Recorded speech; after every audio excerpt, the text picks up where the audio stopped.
आज उपोषणाचा 5वा दिवस आहे.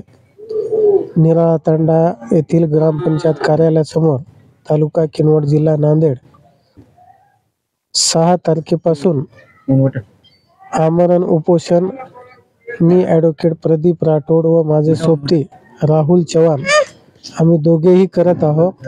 आणि आमची मागणी ही आहे की मागे 17 सप्टेंबर 2025 रोजी अतुल सावे साहेब पालकमंत्री यांनी आश्वासन दिलं होतं की एसटी बंजारा समाजाला एसटीचं आरक्षण देण्यासाठी CM साहेबासोबत बैठक लावून चर्चा करण्यासाठी प्रयत्न करतो असे आश्वासन दिले होते. पण 8 दिवस झाल्यानंतर 8 दिवसासाठी त्यांनी वेळ घेतलं होतं. पण जवळपास आज 20 ते 25 दिवस झाले, आजपर्यंत कसल्याही प्रकारे त्यांनी प्रयत्न केले नाही. आणि आमची मागणी रास्त आहे, कारण की आमच्याजवळ जे काही समजा 1881 ते 1931 पर्यंत जनगणनेमध्ये आमचं ट्राईब म्हणून नोंद आहे.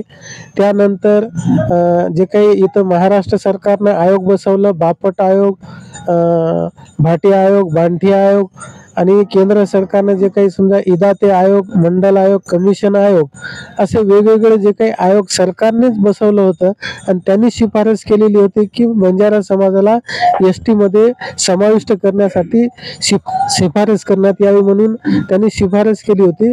पण एवढे पुरावे असताना आणि 1956ला जे काही राज्य पुनर्रचना कायदा निर्माण झाला, राज्य पुनर्रचना केली, त्यामध्ये आम्हाला हैदराबाद येथून महाराष्ट्रामध्ये विलीन करत असताना आम्हाला तो दर्जा आंध्र प्रदेशचा दर्जा आम्हाला एसटीचं द्यायचं होतं, पण त्यांनी दिलं नाही. या सर्व पुरावे आमच्याजवळ असताना सुद्धा आजपर्यंत राज्य सरकारनं कसलाही प्रयत्न केलेला नाही. म्हणून आमची मागणी आहे की एसटीमध्ये समाविष्ट करण्यासाठी केंद्र सरकारला राज्य सरकारनं शिफारस करण्यात यावी.